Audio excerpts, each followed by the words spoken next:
Hello everyone, नमस्कार सभी को। एक बार फिर से स्वागत है आप सभी का आपके अपने YouTube platform teachers spotlight by जारेफ अड्डा पे। तो कैसे हैं आप सभी? आप सभी की आशा करता हूं कि तैयारी आपके एग्जाम के लिए, आपकी परीक्षा के लिए बढ़िया सी चल रही होगी। तो जैसा कि आप सभी को पता है कि एनवीएस का कैलेंडर हमारे सामने है। एनवीएस ने बता दिया है कि भैया कब कब जो है आपकी विज्ञप्ति आएगी एग्जाम से रिलेटेड, कब आपके फॉर्म फिल करे जाएंगे, कब आपका एग्जाम होगा, कब आपका अपॉइंटमेंट होगा। वो सारे के सारे जो हमारी डेट है विथ प्रूफ हमारे सामने है। अब आज का जो सेशन है आप सभी के लिए इंपॉर्टेंट इसलिए होने वाला है क्योंकि आज जो है हम लोग जानने वाले हैं कि एग्जाम पैटर्न हमारा क्या होने वाला है, क्या होता है हमारे एनवीएस का, प्लस हमारा सिलेबस क्या होता है। जैसे जर्नल पेपर है तो उसका सिलेबस क्या है। तो ये जो सेशन है ना केवल जो एनवीएस की पहले से तैयारी कर रहे हैं उनके लिए जरूरी है, जो पहली बार देख रहे हैं या जो पहली बार सोच रहे हैं कि हमें एनवीएस का एग्जाम देना है, एनवीएस की परीक्षा हमें देनी है और सरकारी नौकरी हमें टीचिंग में पानी है, टीचिंग में हमें हमें हमारा करियर बनाना है, तो उनके लिए जो है बहुत ही इंपॉर्टेंट होने वाला है। तो सेशन को हम लोग स्टार्ट करें उससे पहले बोलना चाहूंगा कि चैनल पे यदि पहली बार विजिट किया है फॉर द फर्स्ट टाइम, यदि आप लोग मुझे देख रहे हैं, तो मेरा नाम है योगेश और चैनल है अपना टीचर्स स्पॉटलाइट बाय जारेफ अड्डा। चैनल पे आप सभी को जो है तैयारी करवाई जाती है, कोई भी यदि आप लोग टीचिंग एग्जाम की तैयारी कर रहे हैं तो चैनल को जो है बच्चा सब्सक्राइब आप लोग जो है जरूर कर दीजिएगा। तो हम लोग बात कर रहे हैं एनवीएस 2024। ऑल्दो हमारा 2025 का है पर एग्जाम हमारा इसी साल होने वाला है। एग्जाम पैटर्न क्या है और सिलेबस हमारा क्या है, ठीक है। तो सबसे पहले बेटा हम लोग बात करने वाले हैं आपके पीजीटी पोस्ट ग्रेजुएट टीचर्स के लिए, है ना। तो पूरा का पूरा यदि मैं बात करूं तो पूरा का पूरा ये हमारा एग्जाम पैटर्न है। तो एग्जाम पैटर्न जो है आपके अलग अलग पार्ट में डिवाइडेड है, पूरे 6 हमारे पार्ट हैं। पार्ट 1 जो है आप सभी का यहाँ पे रहने वाला है रीजनिंग एबिलिटी का, जिसमें 10 क्वेश्चन 20 क्वेश्चन आपके 20 नंबर के यहाँ पे पूछे जाएंगे।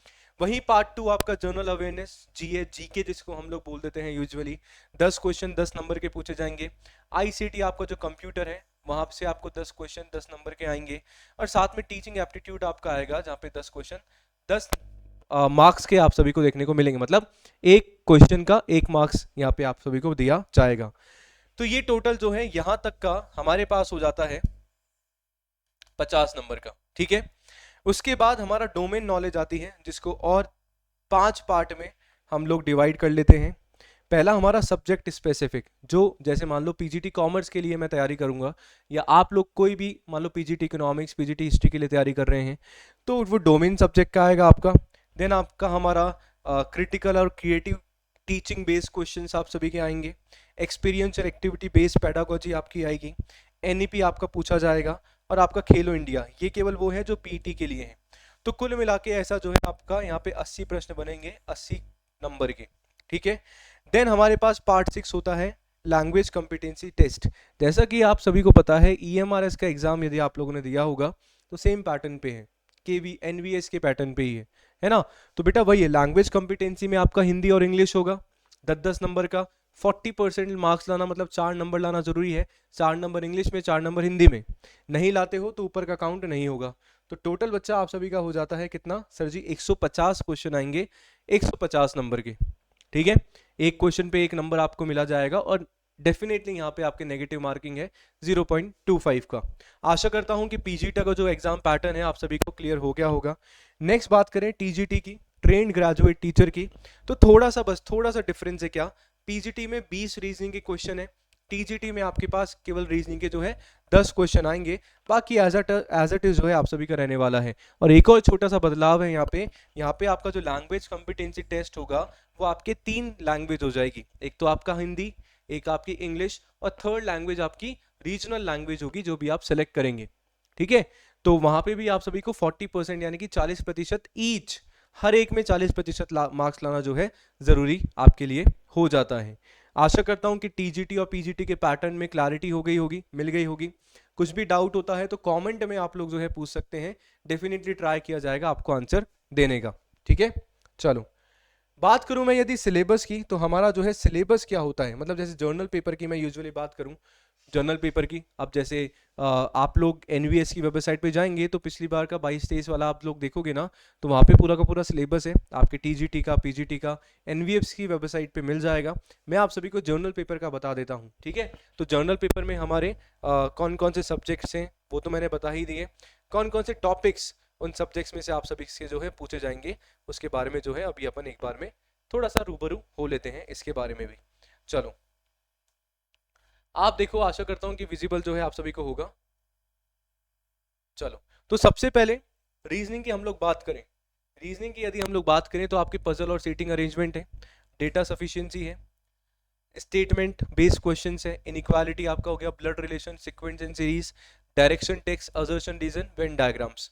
सेम जो ईएमआरएस का हमारा सिलेबस है सेम वही है, जो ईएमआरएस के टॉपिक है सेम वही है, समझ रहे हो। तो तैयारी जो है हम लोग चैनल पे ऑलरेडी कर रहे हैं, ये सारे के सारे जो टॉपिक्स हैं मैं पूरा का पूरा आप सभी को कवर करवा रहा हूं। तो आप डेली क्लासेस देख सकते हैं, डेली जो है 9 बजे 9 AM जो है हमारी क्लास होती है, सुबह 9 बजे। तो वहां पे आप लोग बढ़िया तरीके से डिस्कस हम लोग कर रहे हैं, ठीक है।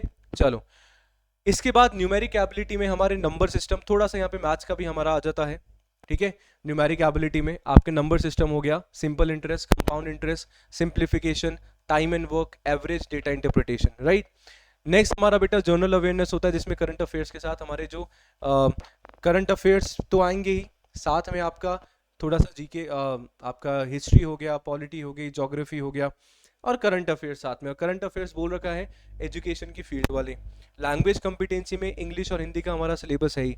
इंग्लिश में है आपकी कॉम्प्रिहेंशन हो गया, क्लोज टेस्ट हो गए, sentence improvement, spotting the errors, sentence rearrangement, synonyms और एंटोनिम्स। ऐसे ही सामान्य हिंदी में है संधि, समास, विलोम, पर्यायवाची शब्द, सामान्य अशुद्धियाँ, वाक्यांशों के लिए एक शब्द, मुहावरे, लोकोक्तियाँ, अपठित गद्यांश पर आधारित जो है आपके प्रश्न हैं। और आपका बोल दिया गया है कि आपके 19 रीजनल लैंग्वेज है ना, 19 आपकी जो है रीजनल लैंग्वेजेस हैं, उनमें से एक आपको क्या करनी है, चूज करनी है, और उसकी जो है ग्रामर आप सभी से यहाँ पे पूछी जाएगी। इसके अलावा मैं बात करूँ आप सभी से, यहाँ पे आईसीटी और टीचिंग एप्टीट्यूड का भी हमें जो है सिलेबस बता रखा है कि आईसीटी टीचिंग एप्टीट्यूड का क्या है। इसके बारे में भी जो है एक बार हम लोग देख लेते हैं बढ़िया तरीके से। आईसीटी में आपके fundamentals of computer system basics जो हमारे कंप्यूटर सिस्टम के आते हैं, ऑपरेटिंग ओएस हमारा, एमएस ऑफिस, कीबोर्ड की शॉर्टकट कीज हो गई, उनके इंपॉर्टेंस, हमारे कंप्यूटर के टर्म्स, एब्रीविएशन, फुल फॉर्म जिसको हम बोल रहे हैं, ठीक है। कंप्यूटर नेटवर्क्स हो गए, साइबर क्राइम और इंटरनेट के बारे में। टीचिंग एप्टीट्यूड में बढ़िया अच्छा खासा आप सभी को पढ़ना है, सारे के सारे टॉपिक्स आप सभी के सामने हैं, ठीक है। और बोला गया है डिफिकल्टी जो लेवल होगा, question shall vary accordingly, higher the post higher the difficulty level. जितना ज्यादा ऊंची पोस्ट है पीजीटी के अकॉर्डिंग हमारा डिफिकल्टी लेवल होगा, टीजीटी के अकॉर्डिंग होगा। तो तैयारी भी आप सभी को उसी के अकॉर्डिंग करनी है। तो आशा करता हूं कि आप सभी को बेटा क्लैरिटी जो है मिल गई होगी, और बिल्कुल तैयारी जो है आप लोग अभी से करना स्टार्ट कर दीजिएगा। इंग्लिश, मैथ्स, रीजनिंग की क्लासेस ऑलरेडी हो रही हैं, और डेफिनेटली कॉमर्स की भी बहुत जल्दी जो है मैं स्टार्ट कर रहा हूँ। तो बस आपको क्या काम करना है, बढ़िया बढ़िया अच्छा खासा पढ़ना है और समझना है, ठीक है। सो कुछ भी डाउट होता है कमेंट करके जरूर पूछ लीजिएगा, आपकी इस क्वेरी को सॉल्व किया जाएगा। तो बहुत बहुत शुक्रिया सेशन में जुड़ने के लिए। तो बने रहिए जारेफ अड्डा और टीचर्स स्पॉटलाइट बाय जारेफ अड्डा के साथ। थैंक यू सो मच, शुक्रिया, धन्यवाद।